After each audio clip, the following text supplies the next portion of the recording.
ইয়া রাসূলুল্লাহ, আমাদের বয়স কম হতে পারে, শক্তির দিক দিয়ে আমাদের কিন্তু কম না। বয়স কম হতে পারে, আমাদের শক্তি অনেক বেশি। একটু আওয়াজ দিয়ে বলেন সুবহানাল্লাহ। লা ইলাহা ইল্লাহু। যারা ওই মালিককে এক বলে স্বীকার করে নিয়েছে, তারা ওই রবের কাছে ফিরতে কোনো রকমের কুণ্ঠাবোধ করে না। বলেন সুবহানাল্লাহ। মুআজ আর মুআজ ডাক দিয়ে বলেন, ইয়া রাসূলুল্লাহ, যুদ্ধের ময়দানে যাব তো যাবই, অবশ্যই যাব। আল্লাহ রাসূল বললেন, শোনো, তোমরা দুই ভাই, তার মধ্যে একজন যেতে পারে যে একটু বয়সে বড়, তার নাম হলো মুআজ। যদি ওকে নেই তাহলে নিতে পারি, ছোটটাকে নেওয়া যাবে না। যখন বড়টার নাম সই করা হয়ে গেল, ছোটটা ডাক দিয়ে বলতেছে, ইয়া রাসূলুল্লাহ, আপনি যে আমার বড় ভাইকে যুদ্ধের ময়দানে নাম লেখাই দিলেন, বাস্তবতায় দেখা গেল সে আমার থেকে বয়সে বড়, আমার থেকে একটু লম্বায় বড়, কিন্তু শক্তির দিক থেকে আমার থেকে সে বড় নয়। জোরে জোরে আওয়াজ দিয়ে বলেন সুবহানাল্লাহ। লা ইলাহা ইল্লাহু। যারা মালিককে মালিক বলে মেনে নিয়েছেন, তারা ওই রবের সাক্ষাৎকে ভয় করে না। রবকে যারা রব বলে স্বীকার করে নাই, তারা রবকে ভয় করে না। তারা সদা সর্বদাই মৌতের মধ্যে দেখতে পায় কারে? জোরে আওয়াজ দিয়ে বলেন, এই আওয়াজ দিয়ে বলেন, মরণের সময় দেখতে পায় কারে? ওই রবের চেহারা দেখতে দেখতে তারা শহীদ হয়। আর তারা বলে শুধু ওই রবের সঙ্গে সাক্ষাতের মাধ্যম হলো মৃত্যু। জোরে বলেন সুবহানাল্লাহ। এই কলিজাটা শুধু এজন্য হয়েছে লা ইলাহা ইল্লাল্লাহ। যেই দিন লা ইলাহা ইল্লাল্লাহ বলেছে, কলিজা বড় হয়ে গেছে। আসসালামু আলাইকুম ওয়া রাহমাতুল্লাহি ওয়া বারাকাতুহু।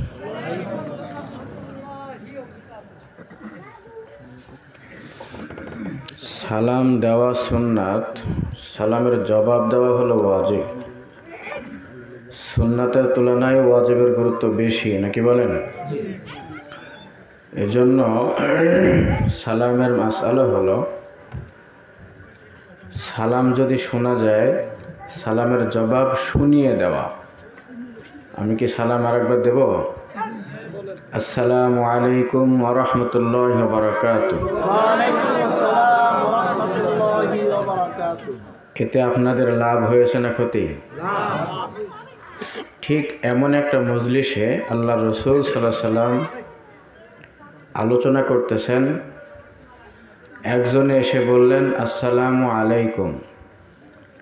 আল্লাহ রাসূল বললেন আশার। এর অর্থ হলো এই লোকটি 10টা নেকি পাইল। কয়টা? পরক্ষণে আরেকজন আসলেন আর বললেন আসসালামু আলাইকুম ওয়া রাহমাতুল্লাহ। আল্লাহ রাসূল বললেন ইশরুন। এই লোকটা 20টা নেকি পাইল। তার পরক্ষণে আরেকজন আসলেন এবং বললেন আসসালামু আলাইকুম ওয়া রাহমাতুল্লাহি ওয়া বারাকাতুহু। আল্লাহ রাসূল বললেন সালাসুন, অর্থাৎ এই লোকটা 30টা নেকি পাইল। আল্লাহ তাআলা বলেন মান জাআ বিল হাসানাতি ফালাহু আশরু আমসালিহা। যেই ব্যক্তি দুনিয়াতে একটা নেক আমল করবে, আমি রব তাকে তার ওই নেকিটা 10 গুণ বাড়ায় দেব। কম হয়ে গেল বলছে, এই জন্য সুবহানাল্লাহ আসতে বলছেন। সুবহানাল্লাহ। এখন বলেন 30টা নেকিকে যদি 10 দিয়ে গুণ দেন কত হয়? 300 না? এখন আমি যে সালাম দিলাম আসসালামু আলাইকুম ওয়া রাহমাতুল্লাহি ওয়া বারাকাতুহু বলে, আমি কয়টা নেকি পেয়েছি? 300টা। কয়টা? আল্লাহ রাসূল বলছেন 30, আর আল্লাহ বলছে 30টা নেকি করলে কয়টা দেব? 300। আমার সালামের জবাব যারা দিয়েছেন, আপনাদের কয়টা নেকি? হুবহু একই নেকি পেয়েছেন। সুবহানাল্লাহ জোরে বলবেন না? এজন্য সালাম যে দিলাম আর আপনারা সালামের জবাব দিলেন, কারো ক্ষতি হয়েছে? কি হয়েছে বলেন তো? লাভ হয়েছে। আল্লাহ তাআলা আমাদের দুনিয়ার হায়াতে আখিরাতের আমল করার তৌফিক দান করেন, বলেন আমিন।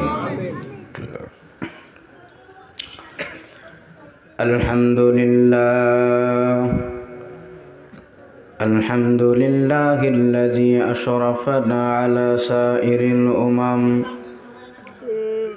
বিরিসালাতি মান ইখতাসাহু মিন বাইনিল আনাম বিজাওয়ামিল কালিমি ওয়া জাওয়াহিরিল হিকাম ওয়া নাশহাদু আল লা ইলাহা ইল্লাল্লাহু ওয়াহদাহু লা শারীকা লাহু ওয়া নাশহাদু আন্না সাইয়্যিদানা ওয়া সানাদানা ওয়া হাবিবানা ওয়া তাবিবা কুলুবিনা ওয়া মাওলানা মুহাম্মাদান আবদুহু ওয়া রাসূলুহু الذي أرسله بالحق بشيرا ونذيرا وداعيا إلى الله بإذنه وسراجا وقمرا منيرا أما بعد فأعوذ بالله من الشيطان الرجيم بسم الله الرحمن الرحيم غافر الذنب وقابل التوب شديد العقاب ذي الطول لا إله إلا الله لا إله إلا هو وإليه المصير وقال رسول الله صلى الله عليه وسلم لا ينظر إلى صوركم وأموالكم ولكن ينظر إلى قلوبكم وأعمالكم أو كما قال النبي عليه الصلاة والسلام وقال سبحانه وتعالى في شان حبيبه آمرا ومخبرا إن الله وملائكته يصلون على النبي يا أيها الذين آمنوا صلوا عليه وسلموا تسليما اللهم صل على محمد وعلى آل محمد كما صليت على إبراهيم وعلى آل إبراهيم إنك حميد مجيد اللهم بارك على محمد وعلى آل محمد كما باركت على إبراهيم وعلى آل إبراهيم إنك حميد مجيد بلغ العلا بكماله كشف الدجى بجماله حسنت جميع خصاله صلوا عليه وآله تو شاہ جہاں ای تو شاہ جہاں ای جہاں را بگر جہاں را بدگر مدے ای امیر بلغ العلا بكماله كشف الدجى بجماله حسنت جميع خصاله صلوا عليه وآله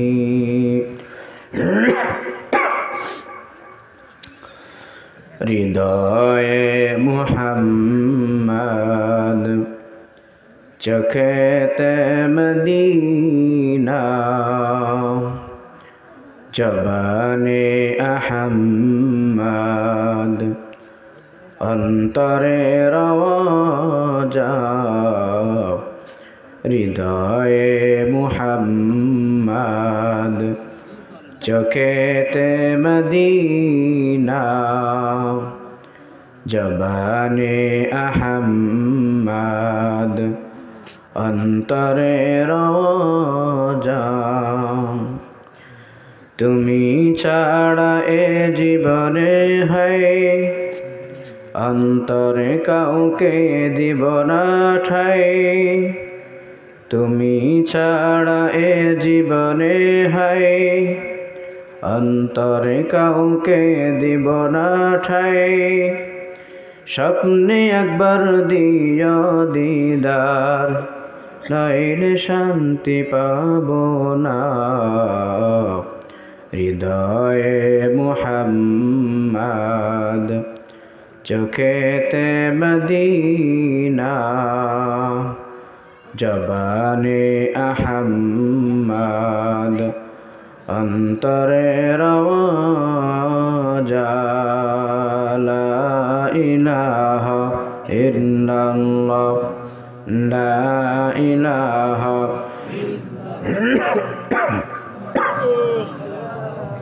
ইল্লাল্লাহ জোরে লা ইলাহা ইল্লাল্লাহ লা ইলাহা ইল্লাল্লাহ লা ইলাহা লা ইলাহা ইল্লাল্লাহ লা ইলাহা ইল্লাল্লাহ লা ইলাহা বহু দূরে মদিনা কেমনে যাব জানি না বলেন বহু দূরে মদিনা কেমনে যাব জানি না দয়ার আল্লাহ দয়া করে দয়ার আল্লাহ দয়া করে পুরাও মনের বাসনা লা ইলাহা ইল্লাল্লাহ লা ইলাহা ইল্লাল্লাহ লা ইলাহা লা ইলাহা ইল্লাল্লাহ লা ইলাহা ইল্লাল্লাহ লা ইলাহা লা ইলাহা ইল্লাল্লাহ মুহাম্মাদুর রাসূলুল্লাহ সকলে বলি সাল্লাল্লাহু আলাইহি ওয়াসাল্লাম। আলহামদুলিল্লাহ, খয়রান নুরানি হাফিজিয়া কওমি মাদ্রাসার উদ্যোগে পাগড়ি প্রদান উপলক্ষে একদিন ব্যাপী 28শে জানুয়ারি তাফসিরুল কোরআন মাহফিল ও বার্ষিক ইসলামী মহাসম্মেলনের আজকের এই মঞ্চের সভাপতিত্ব করছেন যিনি জনাব বীর মুক্তিযোদ্ধা আলহাজ মোহাম্মদ মঈনুদ্দিন মণ্ডল, বিশিষ্ট সমাজসেবক এবং আজকের এই মাহফিলের প্রধান অতিথি খ্যাতিসম্পন্ন বিশিষ্ট ইসলামী চিন্তাবিদ, লেখক ও মুফাসসির কোরআন হযরতুল আল্লামা মুফতি মিজানুর রহমান কাসেমি দামাত বারাকাতুহুম আলিয়া। আজকের এই মাহফিলের প্রধান বক্তা যিনি আছেন হযরতুল আল্লামা মুফতি বুরহানুদ্দিন কাসেমি সাহেব দামাত বারাকাতুহুম আলিয়া। বিশেষ করে আজকের মাহফিলে আলোচনা রেখেছেন আমার পূর্বে আমার অতি স্নেহভাজন ছোট ভাই হযরত হাফেজ মাওলানা শোয়েব আহমদ সাহেব দামাত বারাকাতুহুম। এছাড়াও আপনাদের মঞ্চে কোরআন ও হাদিসের আলোচনা করে আপনাদের অলঙ্কৃত করেছেন স্থানীয় উলামা ইকরাম। সম্মানিত হাজিরিন, আমরা শুকরিয়া জ্ঞাপন করি সেই মহা মালিকের দরবারে যিনি আমাদের দুনিয়াবী সমস্ত কাজ থেকে ফারেগ হয়ে কোরআনুল কারীমের মুহাব্বত আর রাসূল সাল্লাল্লাহু আলাইহি ওয়াসাল্লামের ভালোবাসায় অনুপ্রেরিত হয়ে আজকের এই ইসলামী মহাসম্মেলনে আসার বসার সুযোগ আর তৌফিক দান করলেন। আমরা সকলে দিল থেকে শুকরিয়া আদায় করি, বলি আলহামদুলিল্লাহ। সম্মানিত হাজিরিন, আমি কোরআনুল কারীমের সূরা মুমিন এর 3 নম্বর আয়াত পাঠ করেছি। জনাবে মুহাম্মদুর রাসূলুল্লাহ সাল্লাল্লাহু আলাইহি ওয়াসাল্লামের কণ্ঠে বর্ণিত অসংখ্য হাদিসের মধ্য থেকে একখানা হাদিস পাঠ করেছি। কোরআনুল কারীমের সূরা মুমিনের 3 নম্বর আয়াতের তরজমা এবং হাদিসের ব্যাখ্যা করেই আজকের আলোচনা শেষ করব। ওমা তাওফীকি ইল্লা বিল্লাহ। আল্লাহ তাআলা কবুল করেন, বলেন আমিন। আলোচনা শুরুর আগেই আপনাদের সাথে একটু পরিচয় হই। আমরা এখানে যারা উপস্থিত সকলে তো মুসলমান, কথা বলেন ঠিক কিনা? আজকে আমাদের মাহফিলের মাইক থেকে আওয়াজ যতদূর যায় আমার মনে হয় মুসলমানের কানেই আওয়াজগুলি যাচ্ছে, কথা বলেন ঠিক কিনা? একটু আমাকে জানিয়ে উপকৃত করবেন, আশপাশে কোনো হিন্দু বাড়ি আছে নাকি? এই গ্রামে নেই। আল্লাহ তাআলা এই গ্রামকে হেদায়েতের নূর দান করেন, বলেন আমিন। এই সুবাদে আপনাদের একটা গল্প শোনায়।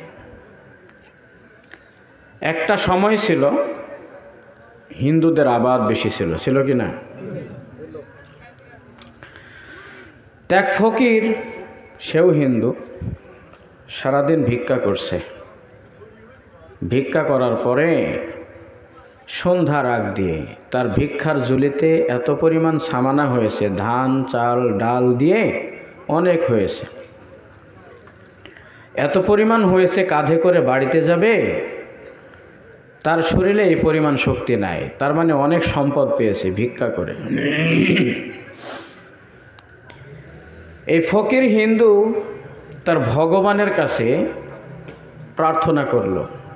কি প্রার্থনা? হিন্দু ফকির ডাক দিয়ে বলতেছেন, একটা ঘোড়া দে রে রাম, একটা ঘোড়া দে। কি বলে? একটা ঘোড়া দে রাম, ওই ঘোড়ার পিঠে আমার সামানাপাতি উঠায় আমি সহ বাড়িতে যায়। এত পরিমাণ সারাদিন ভিক্ষা করছে, এগুলি মাথায় করে যাওয়ার মতো অবস্থা আমার নাই। তেমন তো অবস্থায় এক দারোগা বাবু একটা ঘোড়ার পিঠে চড়ে ওই দিক দিয়ে যাচ্ছে। তো যাওয়ার পথে যে ঘোড়ায় চড়ে যাচ্ছে, এই ঘোড়াটা ছিল মহিলা ঘোড়া, মাদি ঘোড়া এবং প্রেগনেন্ট, পেটে বাচ্চা ছিল। বাচ্চাটা হবে তো হবে। এই ফকির যে গাছের তলায় বসে প্রার্থনা করতেছে তার রামের কাছে, কি বলে? একটা ঘোড়া দে রে রাম, একটা ঘোড়া দে। এমন তো অবস্থায় দারোগা বাবুর ঘোড়ার বাচ্চাটা প্রসব হয়েছে ওই ফকিরের একেবারে নিকটে। তো দারোগা বাবু সে তো সরকারি কর্মকর্তা, চতুর্দিকে লক্ষ্য করে দেখলেও যে আর তো কেউ নাই, এখানে ফকির বেটা বসে আছে। ফকিরকে ডাক দিয়ে বললেন, ফকির শোনো, আমার ঘোড়া একটা বাচ্চা প্রসব করেছে, তুমি আমার ঘোড়ার বাচ্চাটা কাঁধে করে আমার বাড়ি পর্যন্ত পৌঁছায় দাও। ফকির চিন্তা করল, দারোগা বাবু সরকারি কর্মকর্তা, যদি তার কথা না শুনে আমার পিঠের উপরে পড়বে বেতের বাড়ি। এই চিন্তা করেই ফকির বাবাজি চিন্তা করলো, না আর কিছু করা যাবে না, কিছু বলাও যাবে না। দারোগা বাবুর ঘোড়ার বাচ্চাটা কাঁধে করে ওই দারোগা বাবুর বড় ঘোড়ার পিছনে পিছনে হাঁটে। ফকির বাবা যেবার তার রামের কাছে ডাক দিয়ে বলতেছে, উল্টা সমঝিলি রে রাম, উল্টা সমঝিলি, উল্টা সমঝিলি রে রাম, উল্টা সমঝিলি। এ আপনারা অর্থ বুঝছেন? কি বলে? উল্টা সমঝিলি রে রাম, উল্টা সমঝিলি। এই ফকির বাবাজি বুঝাইতে চাইল, এরা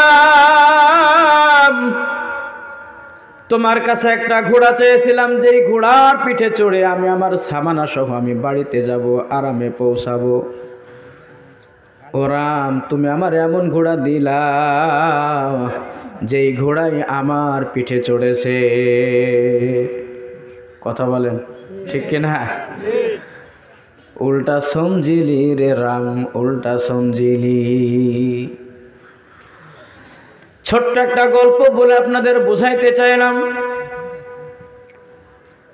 আপনাদের গ্রামটা অনেক বড়, নাম হলো খয়রান। নাম কি? আওয়াজ দিয়ে বলেন। আপনারা কি বিরক্ত হচ্ছেন? না মাহফিল শেষ হয়ে যাবে এখনই? বিরক্ত হয়েন না। খয়রান বিশাল বড় একটা এলাকা, পাবনার সুজানগর।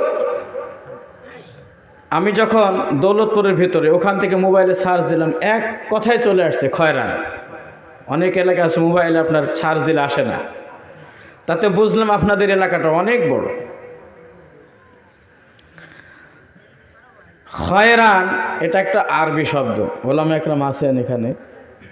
খায়রুন শব্দের অর্থ হলো উত্তম। খয়রুন মানে কি? খয়রুকুম মান তাআল্লামাল কুরআনা ওয়া আল্লামা।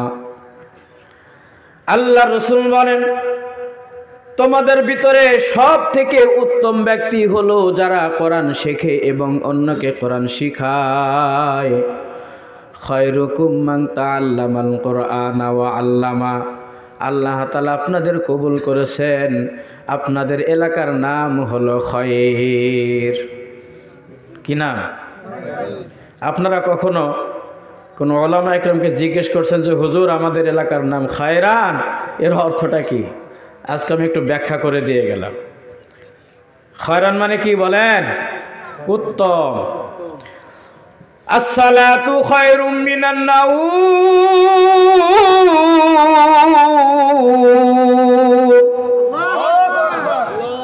আসসালাতু খায়রুম মিনান নাওম।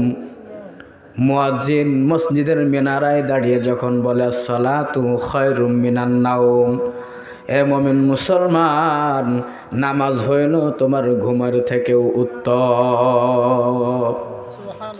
এ বলেন, আজানের মধ্যে আপনাদের এলাকার নাম আছে না নাই? আছে? কখনো কি আপনারা লক্ষ্য করছেন? মুয়াজ্জিন সাহেব প্রতিদিন ফজরের সময় পুরা এলাকাবাসীকে লক্ষ্য করে ডাকে, আসসালাতু খায়রুম মিনান নাওম। এই খয়রান এলাকার মানুষেরা আসো। ঠিক কি ঠিক না? আপনাদের কত বড় ভাগ্য, আপনাদের এলাকার নাম আজানের মধ্যে চলে আসছে।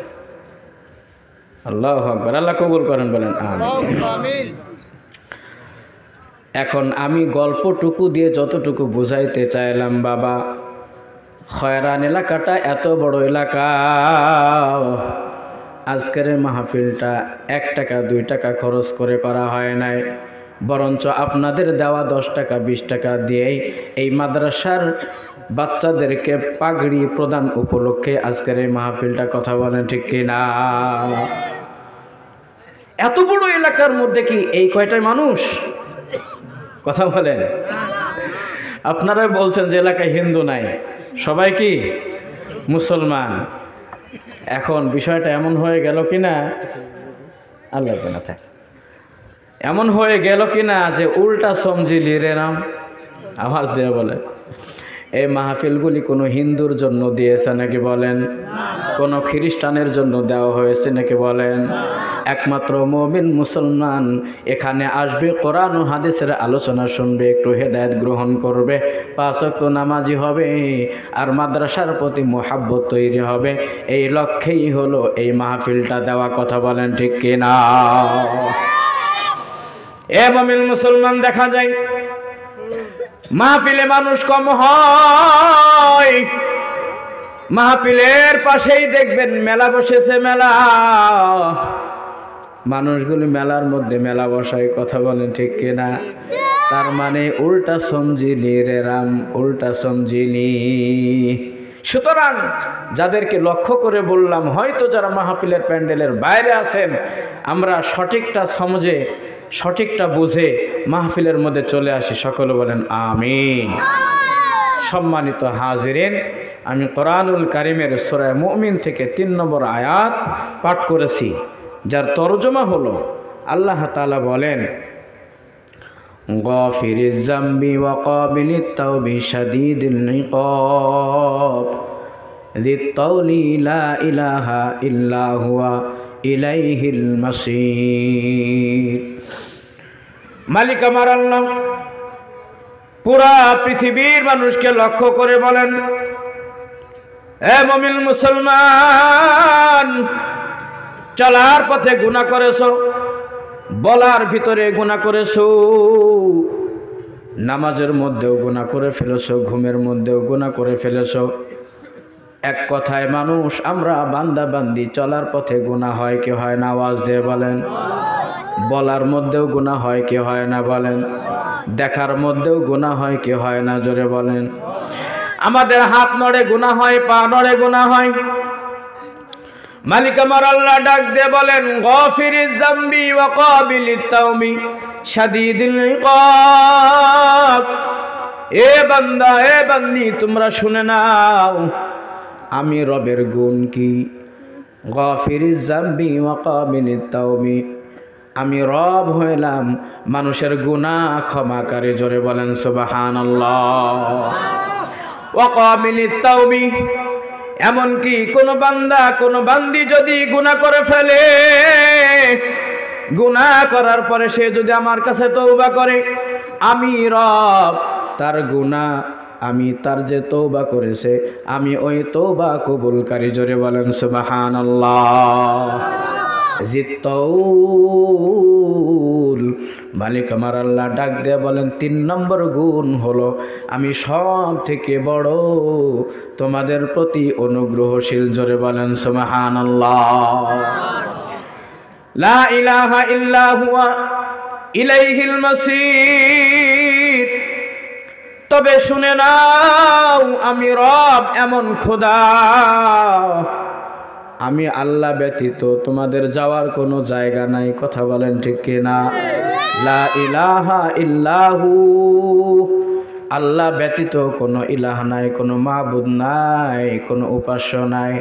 আল্লাহ তাআলা এইবার ফায়সালা করে বলে দিলেন, শাদীদুল ইকাব, তোমরা যদি গুনাহ আল্লাহর কাছে ক্ষমা না চাও, পাশাপাশি তোমরা যদি তওবা না করো, বুঝে নাও গুনাহ অবস্থায় যদি তোমার ইন্তেকাল হয়ে যায়, শাদীদুল ইকাব, মালিক আমার আল্লাহ কঠিন শাস্তিদায়ক।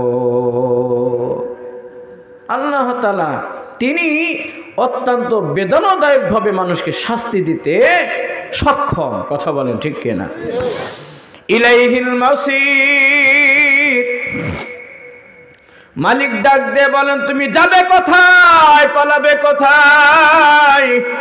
ইলাইহিল মাসীর, ওই রবের কাছেই তোমাকে প্রত্যাবর্তন করা লাগবে। কথা বলেন ঠিক কিনা?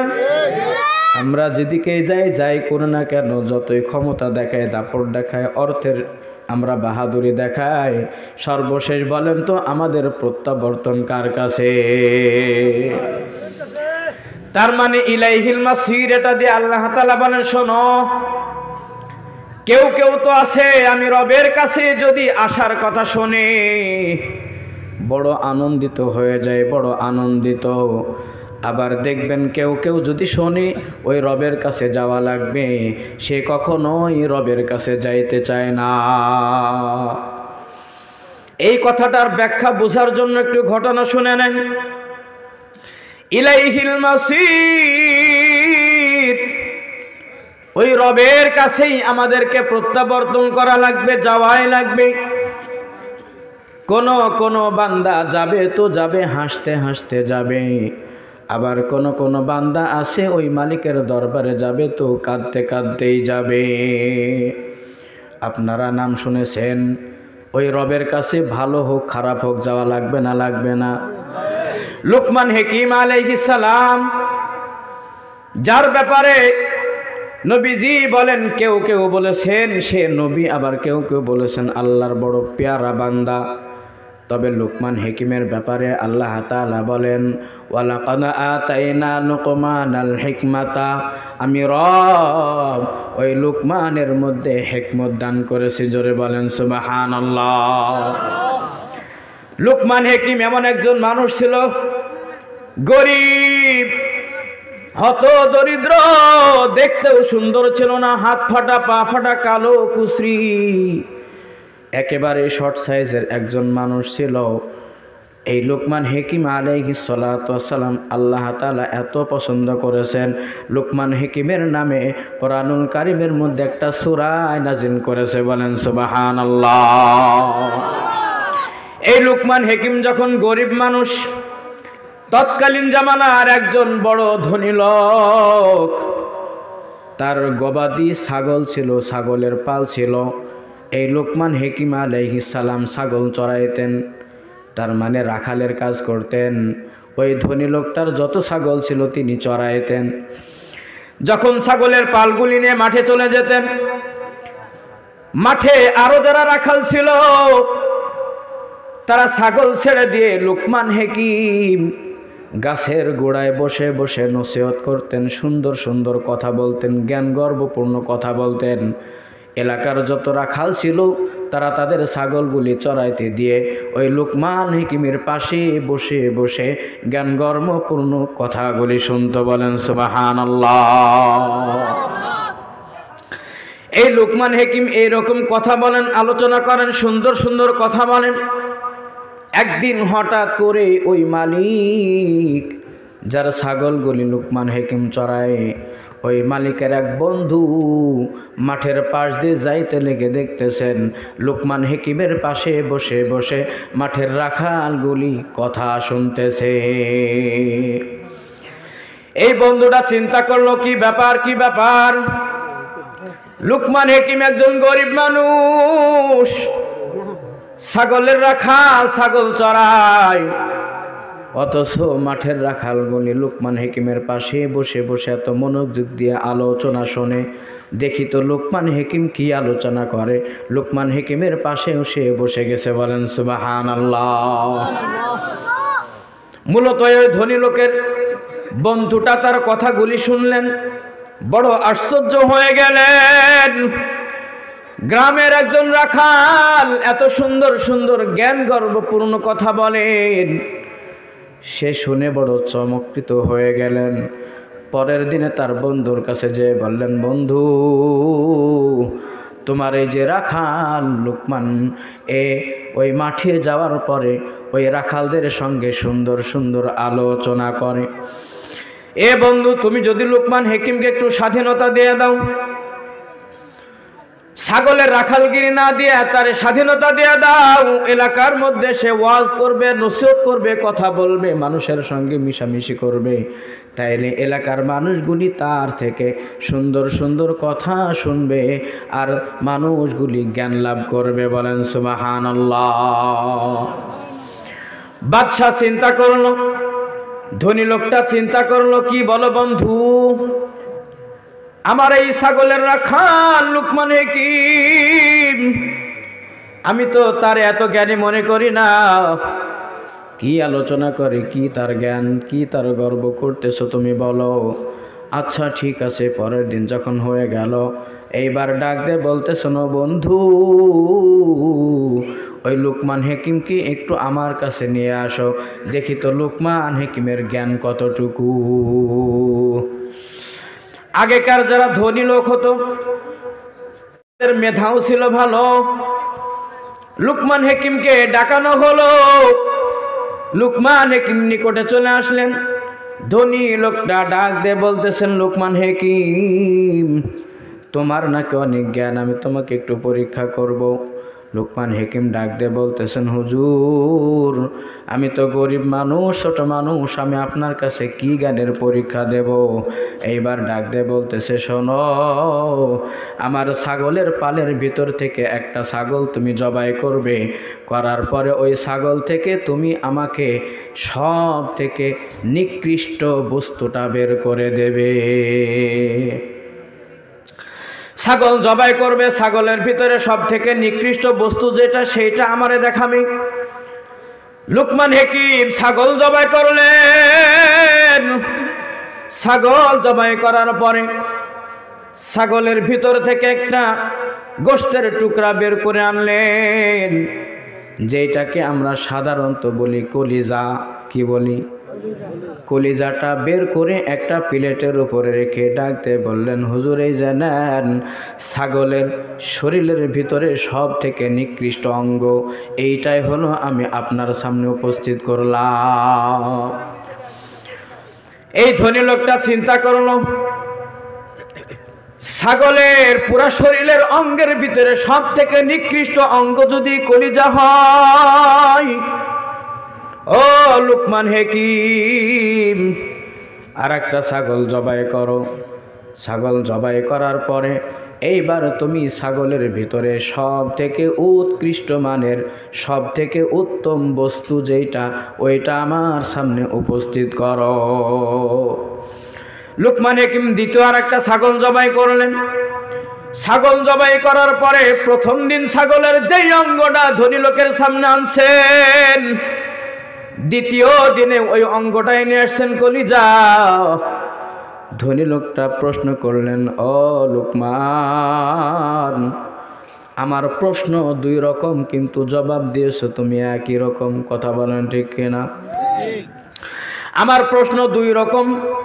ছাগলের ভিতর থেকে প্রথম প্রশ্ন হলো সব থেকে নিকৃষ্ট অঙ্গ, দ্বিতীয় প্রশ্ন হলো সব থেকে উত্তম অঙ্গ। অথচ তুমি প্রথম দিনও ছাগলের কলিজাটা আমার সামনে নিয়ে আসছো, আবার দ্বিতীয় দিনও আমার সামনে কলিজা আনছো। তুমি একটু আমার ব্যাখ্যা করে বুঝায়া দাও। লুকমান হাকিম ডাক দিয়ে বললেন, ইন্না ফিল জাসাদি লামুদগা ইযা সালুহাত সালুহাল জাসাদু কুল্লু ওয়া ইযা ফাসাদাত ফাসাদাল কুল্লু। লুকমান হাকিম ডাক দিয়ে বলতেছেন, হুজুর আপনি যে প্রশ্ন করেছেন দুইটা, আমি জবাব দিয়েছি একটাই। জবাব হলো প্রত্যেকটা মানুষ আল্লাহ তাআলা সবাইকেই তৈরি করেছেন। প্রত্যেকটা মানুষের এই পুরা বডির ভিতরে একটা অঙ্গ আছে, যেই অঙ্গর নাম হলো কলব। কি জোরে বলেন, একটু আওয়াজ দেয়া বলেন, কি? আলা ওয়াহিয়াল কলব। আল্লাহ রাসূল বলেন প্রত্যেকটা মানুষের শরীরের ভিতরে একটা অঙ্গের নাম হলো কলব। ইযা সালুহাত সালুহাল জাসাদু কুল্লু। যখন কোন মানুষের অন্তর, মানুষের মন, কোন মানুষের কলবটা ভালো হয়ে যায়, ইযা সালুহাত সালুহাল জাসাদু কুল্লু, যদি তার অঙ্গটা ভালো হয়ে যায় তাইলে ওই পুরা মানুষটাই ভালো। জোরে বলেন সুবহানাল্লাহ। আবার কোন বান্দা কোন বান্দির এই কলবটা যদি নষ্ট হয়ে যায়, ওয়া ইযা ফাসাদাত ফাসাদাল জাসাদু কুল্লুহু, কোন বান্দা কোন বান্দির যদি কলব নষ্ট হয়ে যায় তাইলে তার পুরা শরীরটাই নষ্ট হয়ে যায়। কথা বলেন ঠিক কিনা? দেখবেন এলাকার মাঝে কিছু মানুষ আছে এত গরিব এত গরিব, কিন্তু সে কখনো মিথ্যা বলে না, কাউকে ঠগায় না, কাউকে মারধর করে না, কোনো রকম শয়তানি করে না, আর একজনকে কষ্ট দেয় না, ফাঁকি দিয়ে খায় না, অন্যের পথ বন্ধ করে না, মাঠের জমি জায়গা সে জোরপূর্বক দখল করে খায় না। এলাকার মানুষেরা বলবে লোকটা যদিও গরিব, এই লোকটার মতো কোনো মানুষ হয় না। কথা বলেন ঠিক কিনা?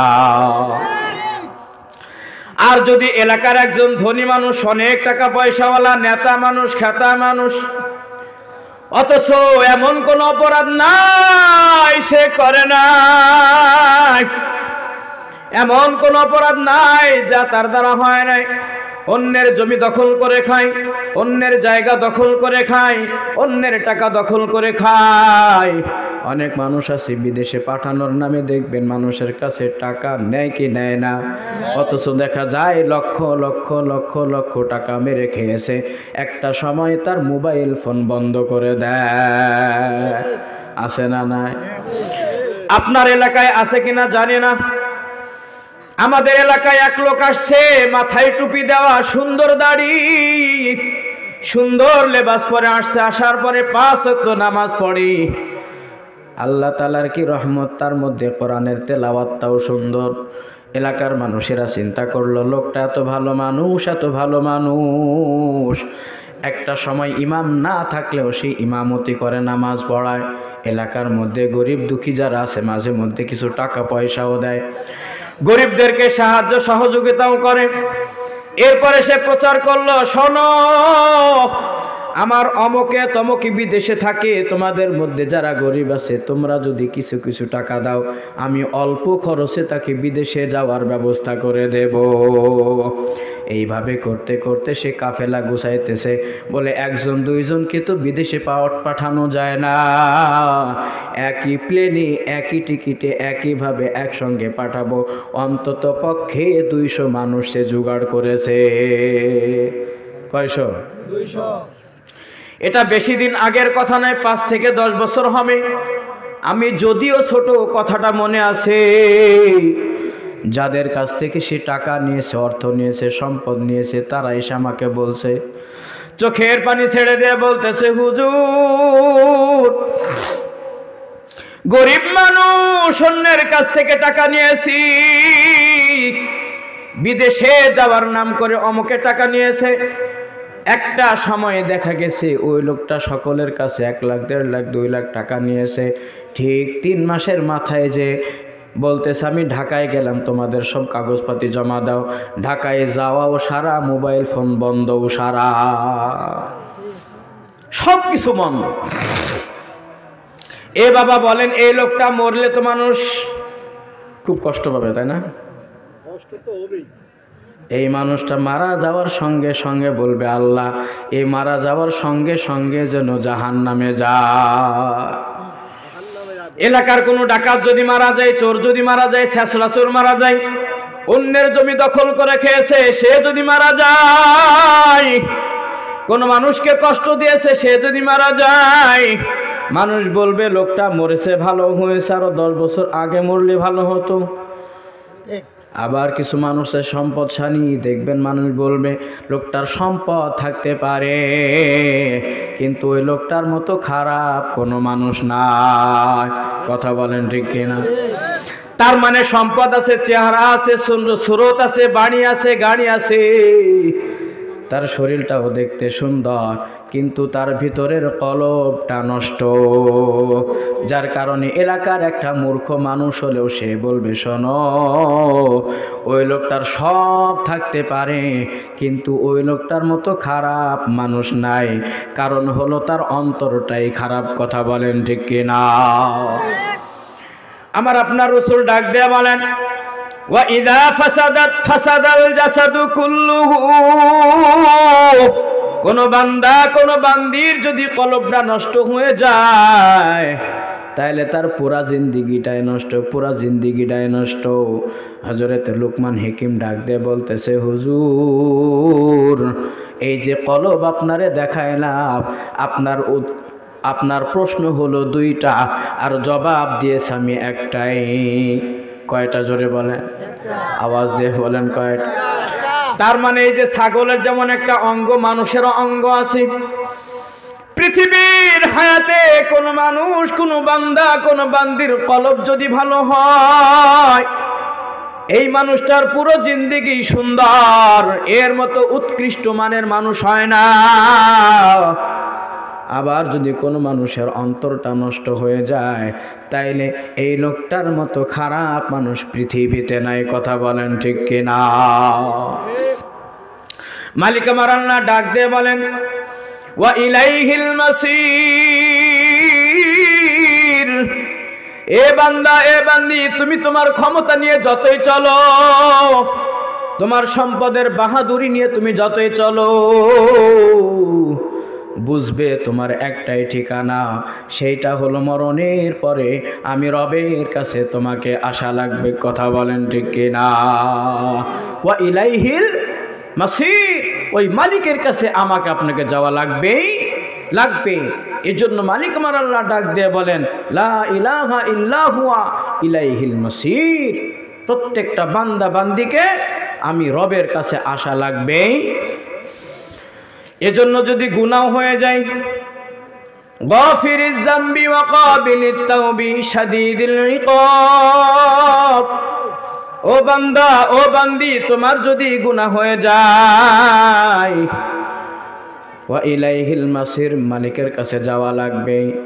দুনিয়ার হায়াতে যদি কেউ নেককার হয়ে যায়, ওই মালিকের কাছে যাবে তো সে হাসতে হাসতে যাবে। জোরে বলেন সুবহানাল্লাহ।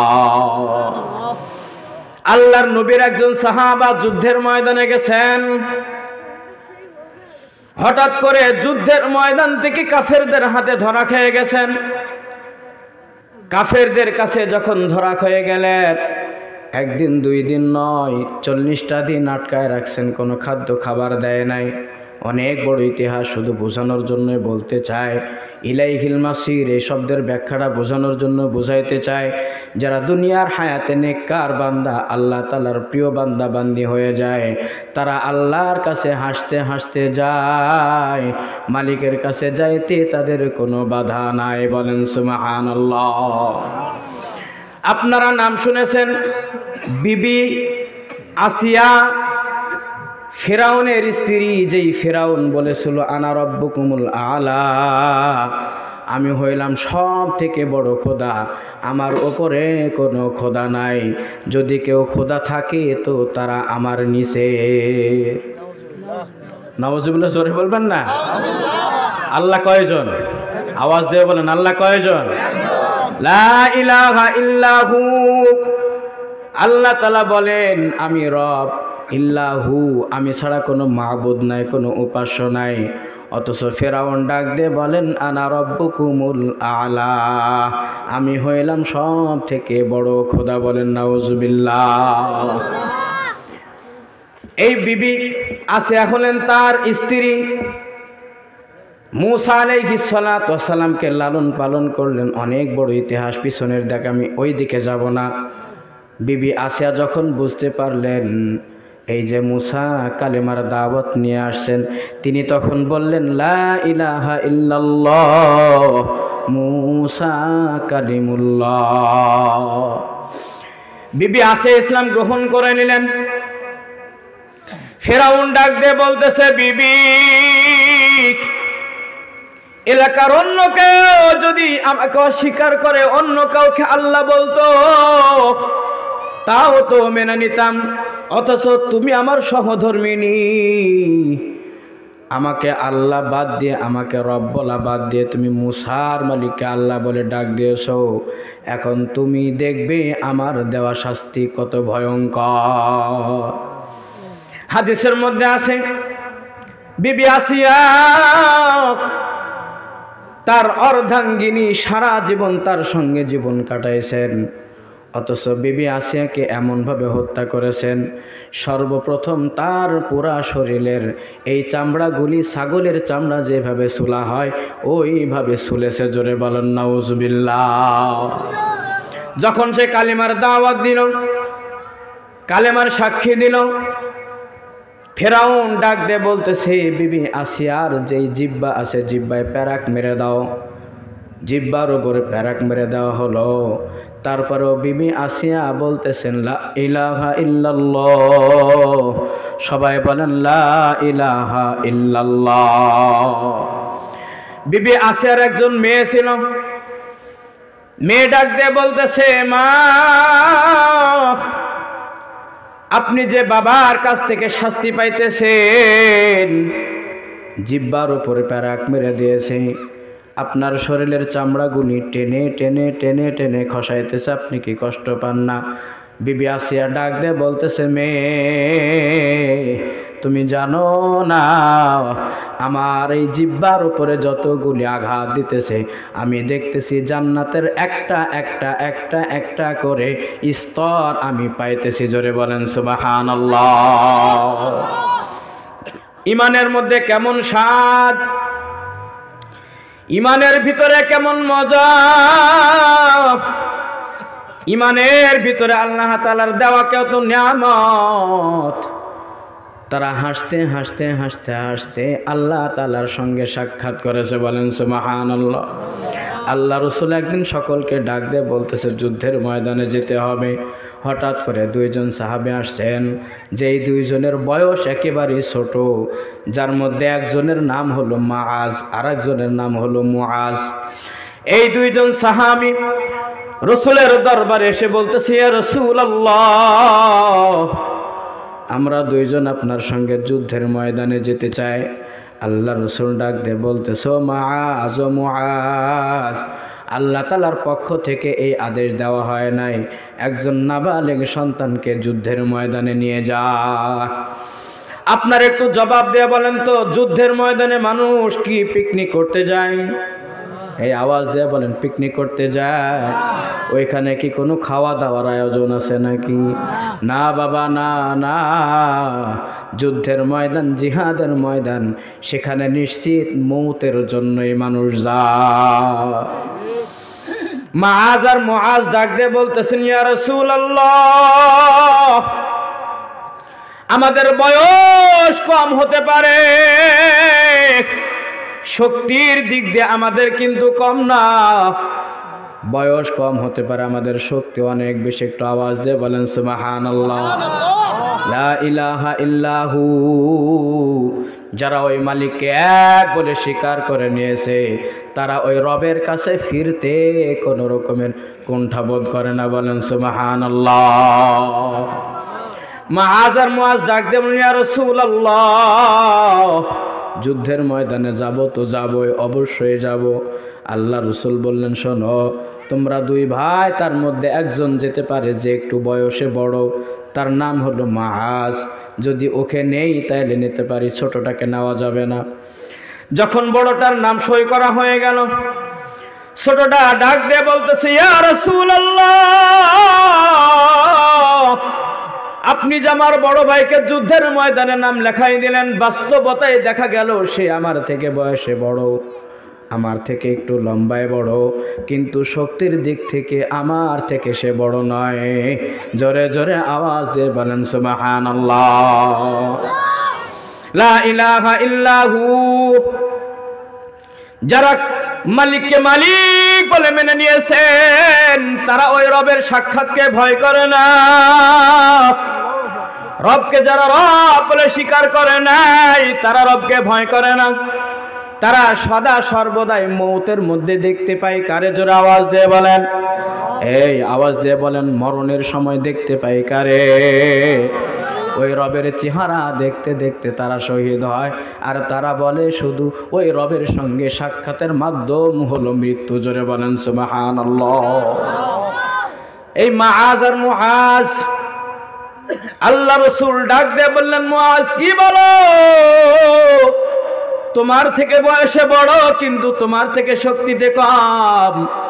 মুআজ ডাক দিয়ে বলতেছেন, ইয়া রাসূলুল্লাহ, আপনার বিশ্বাস না হলে দেখবেন ছোটকালে যদি পিঠাপিঠি দুইটা ভাই হয়, সদা সর্বদাই কুস্তি খেলে না? আমার দুইটা ছেলে আছে, একটা 7 বছরের, একটা 3 বছরের। তো 7 বছরের ছেলেটা মার খেয়েও যেতে, কেন্দেও যেতে, ওর কিছু করার থাকে না। ছোটটা শুধু মারতেই থাকে। আজকে মাহফিলে আসবো, আমার পিছু লাগছে, যাবই যাব। ছোটটা দেখবেন পিঠাপিঠি দুইটা ভাই হলে সারাদিন মারামারি করতেই থাকে। এই মুআজ আর মুআজের অবস্থাও এমন। কেউ না বুঝলে বুঝতে পেরেছেন। আল্লাহ রসুল মুস্কি হাসি দিয়ে বলতেছে, মুআজ, তুমি কি সত্যই বলতেছো তুমি তোমার বড় ভাইয়ের সঙ্গে যুদ্ধ করে পারবে? মুআজ ডাক দিয়ে বলতেছে, ইয়া রাসূলুল্লাহ, সব সময় তার সঙ্গে কুস্তি খেলি, ও কখনোই পারে না, ও আমার সঙ্গে পারে না, আমি সব সময় জিতেই থাকি। আল্লাহ রসুল মুস্কি হাসি দিয়ে ডাক দিয়ে বললেন, ঠিক আছে, লাগো দেখি তোমরা কে ভালো পারো। মুআজ আর মুআজ, বড় বড় সাহাবারা বসা, সকলে যুদ্ধের ময়দানে নাম লেখাইছেন। মুআজ আর মুআজ দুইজনে গলা চাপড়ায় ধরছেন। এইবার মুআজ ডাক দিয়ে বলতেছে, ও ভাই, তুমি মাত্র কয়েক বছরের বড় হয়ে আল্লাহ রসুলের যুদ্ধের খাতায় নাম লেখাই দিয়েছো, তুমি তো রবের জান্নাত পেয়ে গেছো ভাই। সদা সর্বদাই একসাথেই খেলি, একসাথেই ঘুরি, একসাথে খায়, তুমি আমার আগে জান্নাতে যেতে পারো না, তুমি আমাকেও তোমার সঙ্গে জান্নাতে নিয়ে যাও। জোরে জোরে বলেন সুবহানাল্লাহ। লা ইলাহা ইল্লাহু। দুনিয়ার হায়াতে যেই বান্দা, যেই বান্দি রবকে রব বলে স্বীকার করে নাই, তারা কখনো মৌতকে ভয় পায় না। কথা বলেন ঠিক কি না? তারা ওই রবের সাক্ষাতের জন্যই সদা সর্বদাই পেরেশান থাকে। মুআজ আর মুআজ তারা দুজনে যখন কুস্তি খেলা শুরু করলো, একজন আর একজনের গলায় লেগে পড়ছে। এই মুআজ ডাক দিয়ে বলতেছে, ভাই তোমার তো জান্নাতের টিকিট হয়ে গেছে, আমারে ফেলে যাও না। আমিও জানি, তুমিও জানো, আমি তোমার সঙ্গে শক্তিতে পারবো না, অথচ আল্লাহ রসুল দেখতে চেয়েছেন আমি তোমার থেকেও বেশি শক্তিশালী, আমি তোমাকে এই মাটিতে গড়ায় দেব, খবরদার তুমি আমাকে নিচে ফেলো না। জোরে বলেন সুবহানাল্লাহ। গাফিরিজ যাম্মি ওয়া কাবিলিত তাওবি শাদীদুল ইকাব দিত-তাওলি লা ইলাহা ইল্লাহু। দুনিয়ার হায়াতে যারা মালিক আল্লাহ বলে ডেকে নিয়েছে, তারা মৌতকে ভয় পায় না, তারা রবের সঙ্গে সাক্ষাৎকে মনে করে এটাই হলো অমিয় পিয়ালা। জোরে বলেন সুবহানাল্লাহ। তারা দুনিয়া থেকে জান্নাত দেখতে পায়। বিবি আসিয়াও বললেন আমি জান্নাত দেখতে পাই।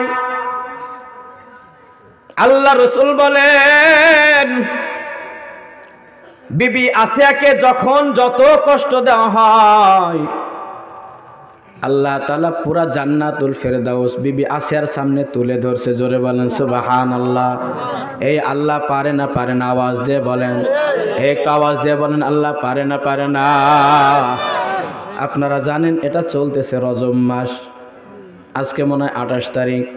আল্লাহ রসুল যখন মেয়ারাজ করে আসলেন, ফজরের নামাজের পরে একটু বললেন সবাইকে, শোনো, গত রাত্রে আমি আল্লাহর সঙ্গে মেয়ারাজ করেছি। শুধু তাই না, আমি মসজিদে হারাম থেকে মসজিদে আকসা পর্যন্ত গিয়েছি। সুবহানাল্লাযী ইয়াসরা বিআবদিহি লাইলাম মিনাল মসজিদিল হারাম ইলাল মসজিদিল আকসা। আল্লাহ তাআলা আমাকে এই গত রাত্রিতে, রাতের একটা অংশ, একেবারে সংক্ষিপ্ত অংশে, এই অংশে আল্লাহ তাআলা আমাকে বাইতুল মুকাদ্দাসে নিয়েছেন।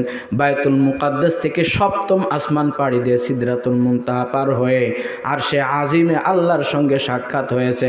আল্লাহ তাআলা জান্নাত দেখায়ছেন, জাহান্নাম দেখায়ছেন। জোরে জোরে বলেন সুবহানাল্লাহ। এটা আমরা কারা কারা বিশ্বাস করি? নারায়ে তাকবীর, নারায়ে তাকবীর।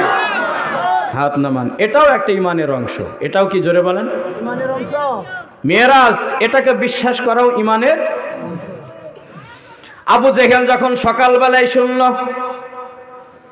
কি বলে মুহাম্মদ, কি বলে, পাগল হয়ে গেল নাকি? রাতের একটা অংশে নবী মুহাম্মদ সে নাকি আল্লাহর সঙ্গে সাক্ষাৎ করেছে, মেরাজ করেছে। আবু বকর, শোনো শোনো শোনো শোনো, কি হয়েছে? তোমাদের মুহাম্মদ এই কথা বলতেছে সে নাকি মসজিদে হারাম থেকে মসজিদে আকসা, মসজিদে আকসা থেকে একেবারে সপ্তম আসমান পাড়ি দিয়ে সিদরাতুল মুনতাহা ভেদ করে তার আল্লাহর সঙ্গে সাক্ষাৎ করেছে, জান্নাত জাহান্নাম। এটা কি তুমি বিশ্বাস করো? কাকে বলতেছে? আবু বকর। আবু বকর ডাক দেয়া বলেন, আবু জেহেল আপনি কার কাছে শুনছেন? বলতেছে, শোনো, তোমাদের নবী মুহাম্মদের মুখ থেকেই শুনলাম। সে সকালবেলায় সবার কাছে এই কথাটা ছড়াইছে, তুমি কি বিশ্বাস করো? এইবার আবু বকর ডাক দিয়ে বলতেছে, আবু জেহেল তুমি যদি সাক্ষী দাও নবী মুহাম্মদ বলেছে, আমি আবু বকর নির্দ্বিধায় বলতেছি নবী মুহাম্মদ সত্যই বলেছে। বলেন সুবহানাল্লাহ। এখন আপনারা বলেন এটা বিশ্বাস করা ঈমান নাকি ঈমান না?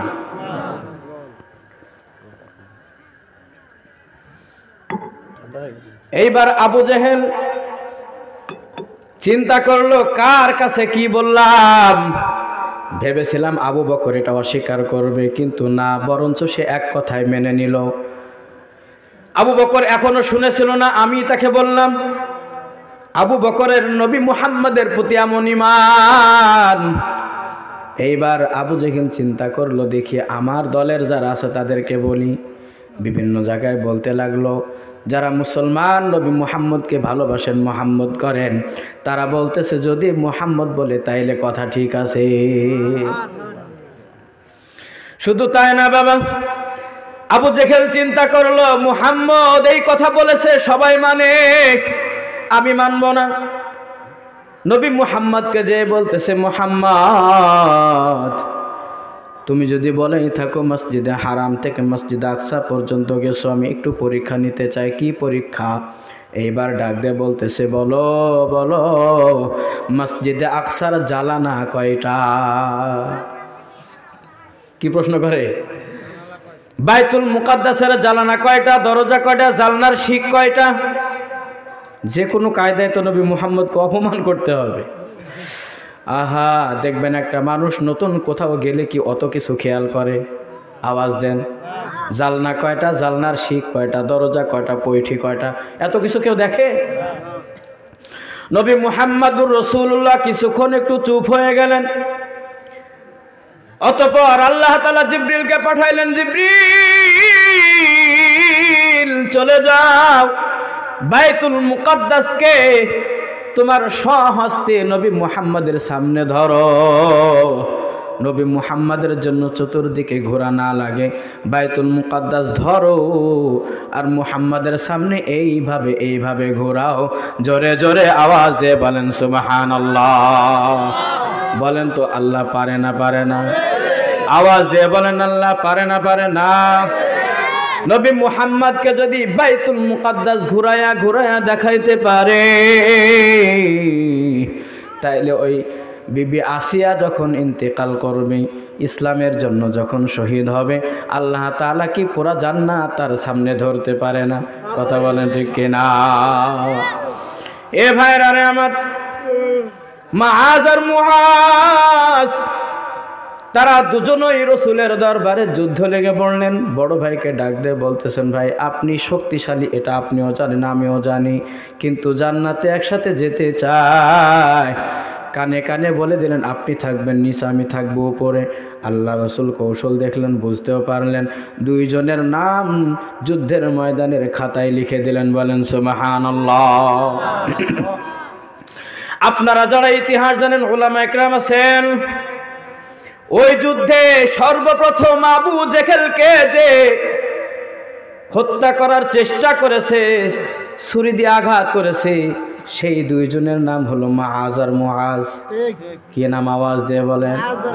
বড় বড় সাহাবী যারা সামনে ছিলেন, মুআজ আর মুআজ ডাক দিয়ে বলতেছেন, একটা হাদিসের মধ্যে যথাসম্ভব আছে, ইবনে মাসউদ রাদিয়াল্লাহু তাআলা আনহুকে ডাক দিয়ে বলতেছে, চাচা আপনি একটু বলে দেন, নবীজির সব থেকে বড় দুশমন নাম শুনেছে আবু জেহেল, একটু দেখায় দেন, আমরা দুই ভাই তারে মারব।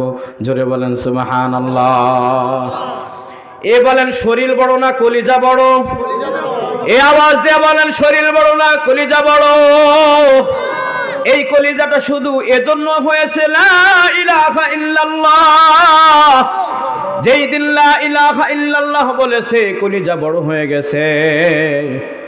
একজন মহিলা এসে রসুলকে ডাক দিয়ে বলতেছেন, ইয়া রাসূলুল্লাহ, আমার স্বামী নাই, মারা গেছে, আমার আর কোনো সন্তান নাই, শুধুমাত্র আমার একটা কোলের সন্তান, কোলের সন্তানটা আল্লাহ রসুলকে দান করে বলতেছে, ইয়া রাসূলুল্লাহ, আমি আপনার জন্য আমার সন্তানটা যুদ্ধের ময়দানে ওয়াকফ করে দিলাম। জোরে বলেন সুবহানাল্লাহ।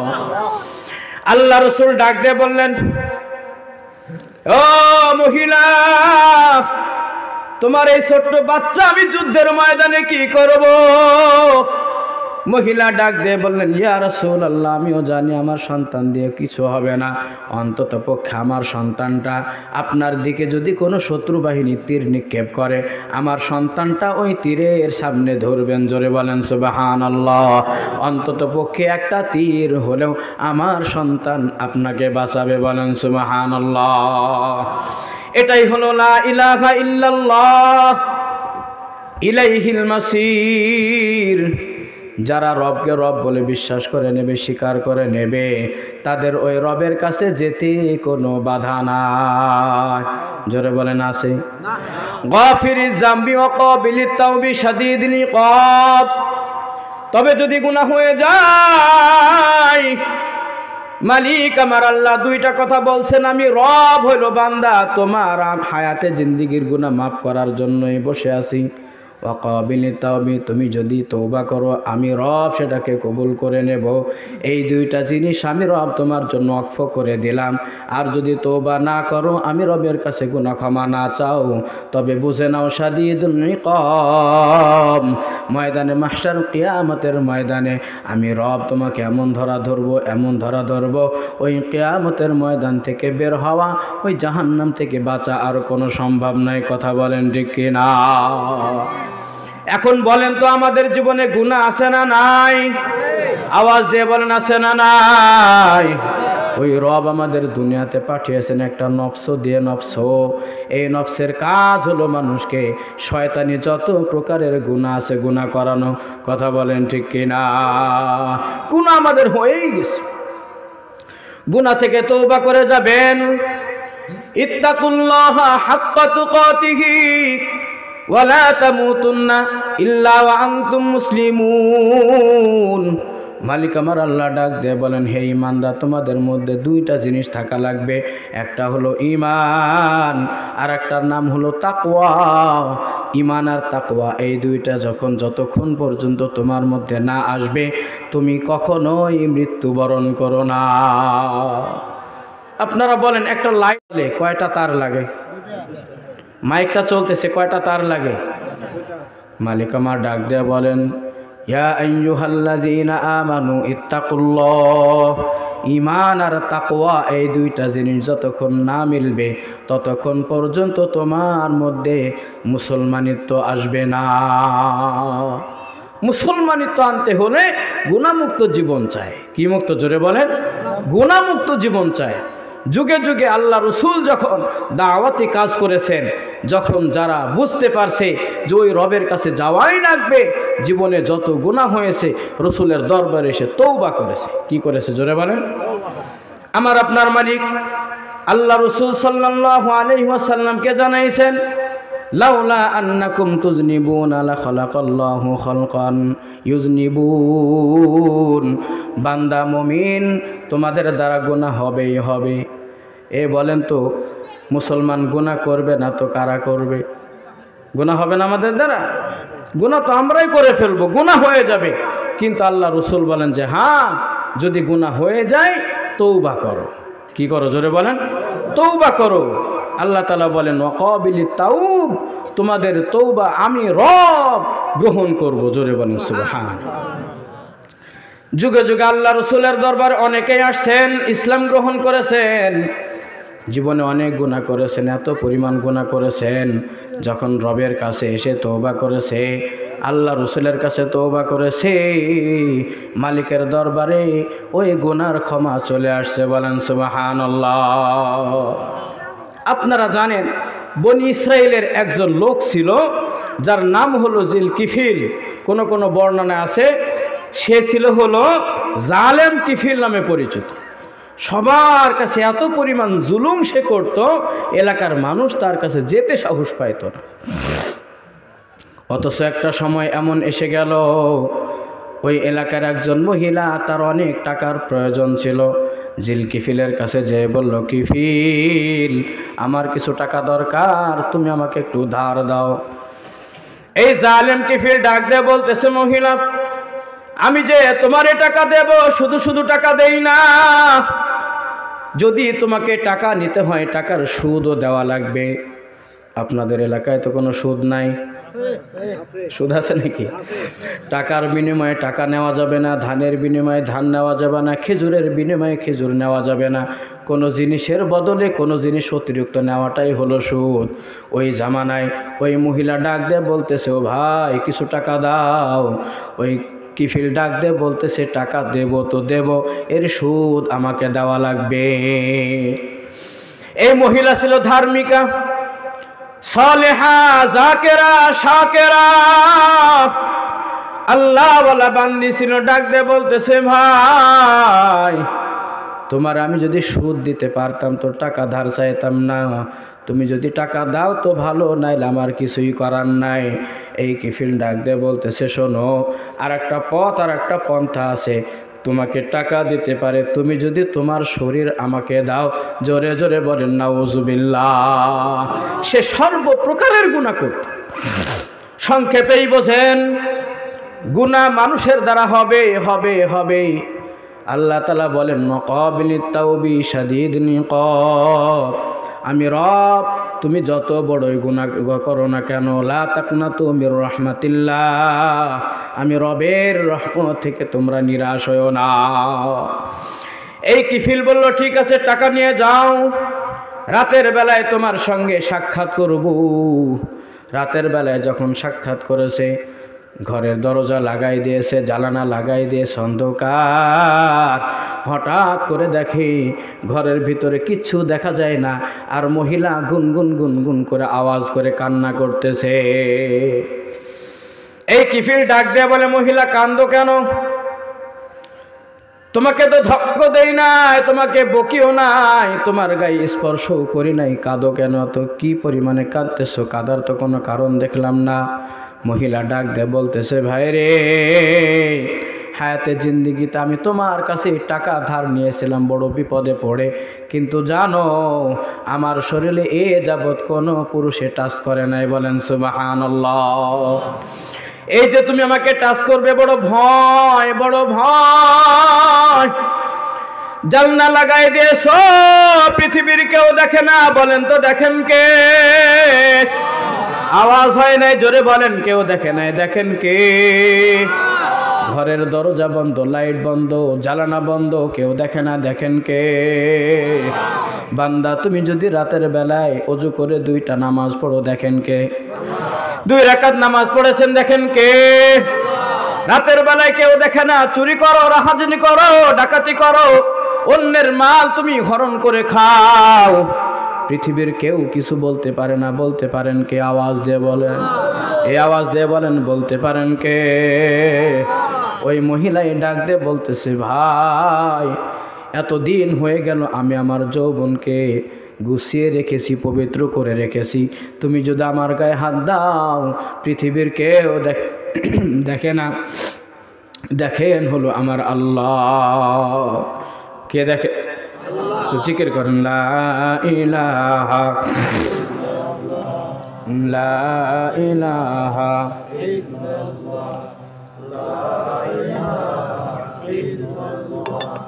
লা ইলাহা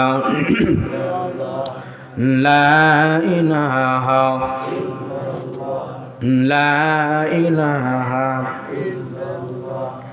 লা ইলাহা লা ইলাহা ইল্লাল্লাহু মুহাম্মাদুর রাসূলুল্লাহ। সকলে বলি সাল্লাল্লাহু আলাইহি ওয়াসাল্লাম। এই কিফিল এবার ডাক দিয়ে বললেন বোন, আমি আমার হায়াতে এমন কোনো গুনাহ নাই, করি নাই। মানুষের সম্পদ লুণ্ঠন করে খেয়েছি, এমনকি মানুষকে হত্যা করে সম্পদ আমি অর্জন করেছি। আমি রাহাজানি করেছি, ডাকাতি করেছি, মারামারি করেছি, এমন কোনো অন্যায় নাই। আমি কত মহিলার সঙ্গে জেনা ব্যভিচার করেছি, আমার তো কোনো দিন শরীর কাঁপে নাই, অন্তরটা কাঁপে নাই। অথচ তুমি একটা রাত আমার সঙ্গে গুনাহ করবে, তুমি এত পরিমাণে কান্না করতেছ, না জানে আমার অন্তরটা কি পরিমাণ কান্না করার দরকার ছিল। কথা বলেন ঠিক কিনা? আল্লাহ রাসূল বলেন ইন্নাল আবদাল মুমিনা ইয়ারা যুনুবাহু কান্নাহু কাঈদুন তাহতা জাবাল ইয়াখাফু আন ইয়াকা আলাইহি। যারা মুমিন বান্দা হয়, ইন্নাল আবদাল মুমিনা ইয়ারা যুনুবাহু, যারা মুমিন মুত্তাকি বান্দা বান্দি হয়, তারা তাদের গুনাহকে এমন ভাবে দেখেন, ইয়ারা, ইয়ারা মানে দেখেন, তাহতা জাবাল ইয়াখাফু আন ইয়াকা আলাইহি, তারা তাদের গুনাহকে এমন ভাবে দেখেন, তাহতা জাবাল ইয়াখাফু আন ইয়াকা আলাইহি, তারা তাদের গুনাহকে এমন ভাবে দেখেন, ইয়ারা, ইয়ারা মানে দেখেন, তাহতা জাবাল ইয়াখাফু আন ইয়াকা আলাইহি, তারা তাদের গুনাহকে এমন ভাবে দেখেন, যুনুবাহু কান্নাহু কাঈদুন তাহতা জাবাল, সে যেন একটা পাহাড়ের নিচে বসে আছে। ইয়াখাফু আন ইয়াকা আলাইহি, আর মনে হবে ভয় হয় ওই পাহাড়টা আমার গায়ের উপরে ধসে পড়বে। মুমিন বান্দা বান্দির একটা গুণ হলো, একটা গুনাহ হয়ে গেলে তার কাছে এত অস্বস্তি বোধ হবে, আমার মাথার উপর একটা পাহাড় দাঁড়িয়ে আছে, না জানি কখন পাহাড়টা আমার মাথার উপরে পড়ে যায়। এই পরিমাণ মুমিন বান্দা বান্দির একটা গুনাহ হয়ে গেলে ভয় হয়।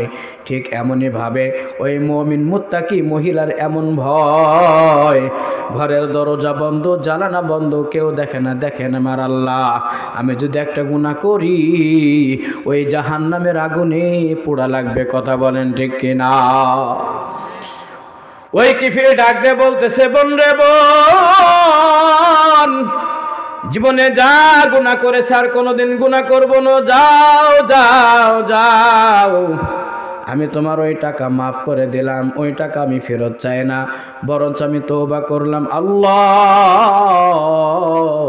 জীবনে আমি যত গুনাহ করেছি জানি না মাফ পাবো কিনা। তৎকালীন জামানায় রাতের বেলায় সে মনে মনে নিয়াত করলো, ওগো আল্লাহ, যদি বাঁচায় দাও, বর্তমান যুগের যিনি আল্লাহর নবী আছেন, আমি তার হাতে হাত রেখে তওবা করব। জোরে বলেন সুবহানাল্লাহ। লা ইলাহা ইল্লা হুয়া ইলাইহিল মাসির। যারা মালিককে আল্লাহ বলে ডাক দেয় তারা মৌতকে ভয় পায় না, আল্লাহর কাছে যেতে ভয় পায় না। অথচ হঠাৎ করে রাতের বেলায় ওই লোকটাই মারা গেল। লোকটা কি হয়েছে? লোকটা মারা গেছে। সকালবেলায় এলাকার মানুষেরা আনন্দ মিছিল বের করলো, অমুক জালেম কিফিল মারা গেছে, চল আমরা দেখে আসি। কি করি? ওই যে বললাম, খারাপ মানুষ যদি মারা যায় এলাকার মানুষরা কিন্তু খুশি হয়ে যায়, আনন্দ মিছিল করতে করতে চলে যায় দেখার জন্য। তৎকালীন জামানার নিয়ম ছিল, কোনো মানুষ যদি খারাপ হতো সেটাও তার ঘরের দরজায় লেখা থাকতো, আবার যদি ভালো হতো সেখানেও লেখা থাকতো। জোরে বলেন সুবহানাল্লাহ। সকলেই যে দেখলেন তার ঘরের দরজায় সুন্দর করে লেখা, আজকে রাতের বেলায় জালেম কিফিল আল্লাহর ওলি হয়ে মারা গেছে। জোরে বলেন সুবহানাল্লাহ। এ বাবা এখনো তওবা করে নাই, তওবার নিয়াত করেছে। কিসের নিয়াত? তওবা করে নাই, তওবার নিয়াত করেছে। মালিক আমার আল্লাহ তার দিলের ভিতরে এমনভাবে তাকাইছে, তার কলবটা এত সুন্দর হয়ে গেছে, একটা তওবার নিয়াতেই তার কলবের সমস্ত গুনাহগুলি ধুয়ে মুছে চলে গেছে। বলেন সুবহানাল্লাহ। এজন্য বাবা ভিতরের এই কলবটা পরিষ্কার করা লাগবে না? লাগবে না? আওয়াজ দিয়ে বলেন লাগবে কি লাগবে না? যতক্ষণ পর্যন্ত কোরআন হাদিসের ছোঁয়া আমার আপনার দিলের মধ্যে না লাগবে ততক্ষণ পর্যন্তই অন্তরটা পরিষ্কার হবে না। কথা বলেন ঠিক কিনা? এখন বলেন, এই কলব পরিষ্কার করার কিছু উপকরণ থাকে না? থাকে না?